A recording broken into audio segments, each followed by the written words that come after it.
If you could be any make-believe character, what would you be and why? Make-believe character? Yeah, so it doesn't have to be one that already exists. It can be a brand new one. I would want to be make-believe character. Make-believe character. This is going to take me a little bit. I gotta think about this. I could be anybody, though. Yeah, you can be anybody, anything. You can be a combination of things. If I could be something, I would be a football coach. Okay. All right. Yeah. That's very realistic. I sometimes think, like, what if I stopped doing improv? What would I do? Okay, yeah. And I would be like, well, I like football a lot. I would be a football coach, and to inspire kids to push beyond their limits is very cool to me, because I think when I did football as a kid, I thought anything other than what 2-a-days for like football practice was, I could do that. It's not 2-a-days. It's not bear crawls on your hands. So I think that kind of inspired me to push more from myself. And I would like to do that to more people. Okay. So like with improv, I like making people laugh. I like making people feel good that day. That's why I love comedy. Yeah. Because sometimes you have the worst days ever, but comedy is just like, bam, I'm in somewhere else. And with football, it would be to inspire people not to laugh, but to inspire people to push beyond what they think their limitations are. Because we are all capable of anything if we push ourselves and we give ourselves a good path to go along. Interesting. Yeah. I would be a dragon. Fuck you. Would you be a Harry Potter dragon, or would you be I would be like The Last Dragon with Sean Connery? Remember that one? Yeah, I do. No, I'd be I'd be a really friendly dragon. I'd be almost kind of like the purple dragon in Shrek, the one that the donkey had the babies with. Oh. But I wouldn't be pink probably. What color? And I would be able to talk. Okay. Maybe blue. Blue? Yeah. I feel like I shared with you like something that really affects me, and you're like, I'm a dragon. I wouldn't blow fire. I'd be an ice dragon. Yeah, I'd be an ice dragon. I wouldn't hurt people.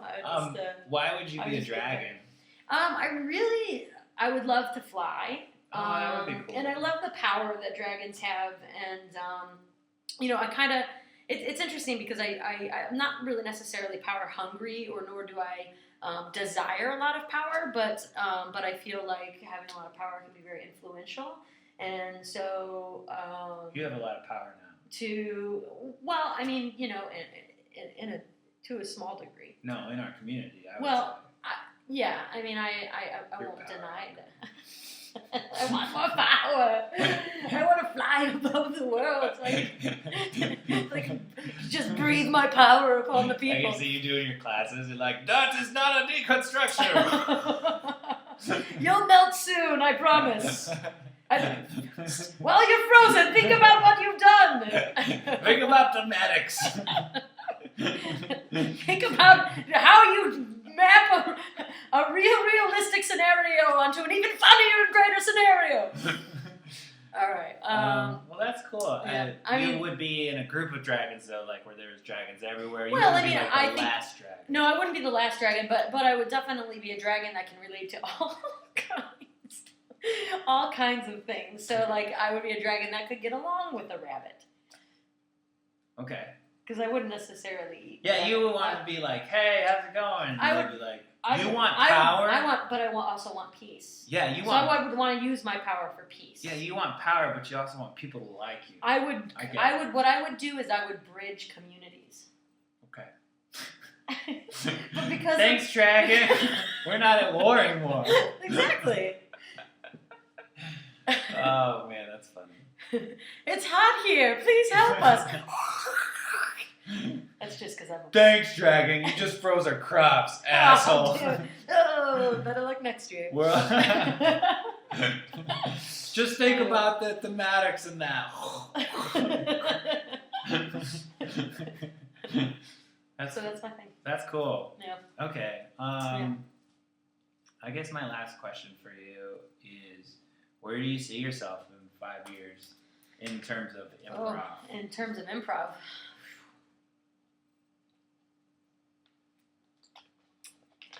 That's a good question. Okay, I'll go. Can you answer it, or I can take it back? I mean, I can answer it. I mean, I think if I, thinking about my history would, I think, help me to probably figure out where I would be in 5 years. Because I'm going on 9 years this year, improvising. Same. Which is a long time. I fast tracked it. So, I mean, I think the great thing about doing improv in Phoenix is that there wasn't a lot of it. So I don't think fast track is a correct word. I think you picked up on it super fast. Because I know that at times I was jelly. I was like, oh man, she's good. I'm not that good yet. Yeah. But I was probably saying the same thing about you. No, I don't think so. I was raw. I was all like, ah! That was my first show. I was just like, ah! And people laughed, and I was like, yes. But I didn't. It wasn't clicking. It wasn't clicking. Like I saw you, and you were performing with Galapagos in the LA Herald thing. Herald competition. And I was like, wow, that's awesome. But I think a lot of the reason why I was able to, why my process was, was moved so rapidly was because I was putting myself into opportunities to grow. I was constantly, networking and looking for ways to play more, to play in different fashions, and you're good at the social game. I agree. Yeah, I have a good. Yeah, I'm pretty good at networking. Yeah. I think that if there's anything I wish I could have that you have, is the social aspect where you just you're very good at that. But I also think that you picked up on this very fast, and you're still very good. I look up to you. I mean, when I started teaching in 2007, I probably shouldn't have been teaching. But you got to start somewhere. You're looking at me. I taught like a short form with the Dramagenics, and I was like, But I think everybody probably. I don't know what I'm doing, but I'm gonna make you play like me. I can do that. I can specifically remember times where I would be talking, and then the little voice in my head would be like, "You are just spewing out bullshit right now. Stop. Don't ruin these people. Stop shitting improv on these people." Now, those people who took those classes back when you thought that, are they still in improv? Yeah, some of them are. Yeah, I mean that was a long time ago. I mean that was the very early stages of the torch, and and some of those people are, and some of those people are, good improvisers. I guess my question to you is: did you ever think you would be here, looking back 5 years ago? I mean, because it's just, was that 5 years ago? So I've been teaching for 5 years. Well, it is 2014. Oh, so that would have been. I would have been 7 years ago. I started. See, I had only been improvising for 2 years and I started teaching. It was a little. Well, in Phoenix, I think that you were given the opportunity, and teaching is the best way to learn. Like, Oh yeah. I learned more. Oh, God, I learned more when I was teaching. I mean, because I would say something and be like, "No, that doesn't make sense." No, and it's interesting because then once you're kind of improvising with an instructor's head on your shoulders, you play and you approach playing a lot differently. You come off stage with different experiences, with different learning lessons.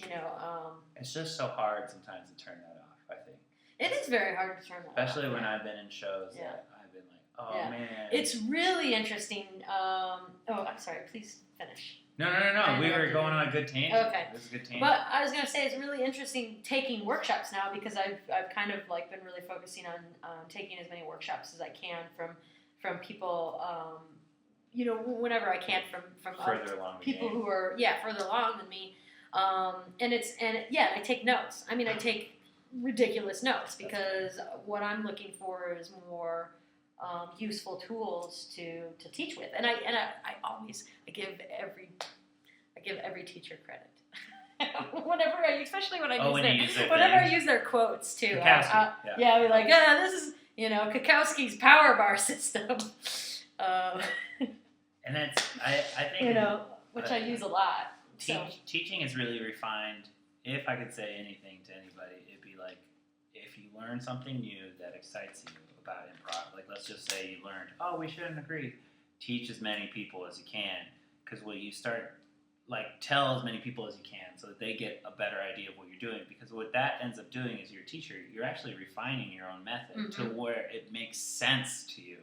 and one day it just clicks, and Yeah. you're like, oh, now when I told you that last week, what I really meant was. Yeah. And that's the coolest thing about teaching. Yeah, and to me. I think one of the things that I improved upon from my teaching, mostly is just the understanding of long form and what makes great long form. You know, I think now that I listen to our conversation, I look at that when I'm in my head, I'm in teacher mode, and I really have to turn that off. Yeah. And going forward, Right. I'm gonna turn that off. If that comes in, I'm not gonna let it come in, type of deal. Yeah. Because there are times when, you're just stuck to the wall because you're just thinking, how do I make this better, instead of just jumping in to make it better. Right.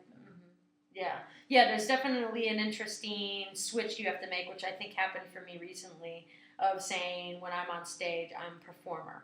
And when I'm off stage, or when I'm in the classroom, I'm a teacher, versus when I'm not teaching or performing, I'm just a theorist. Is that a word? Theorist? Yeah, I talk a lot of improv I got theory what you too.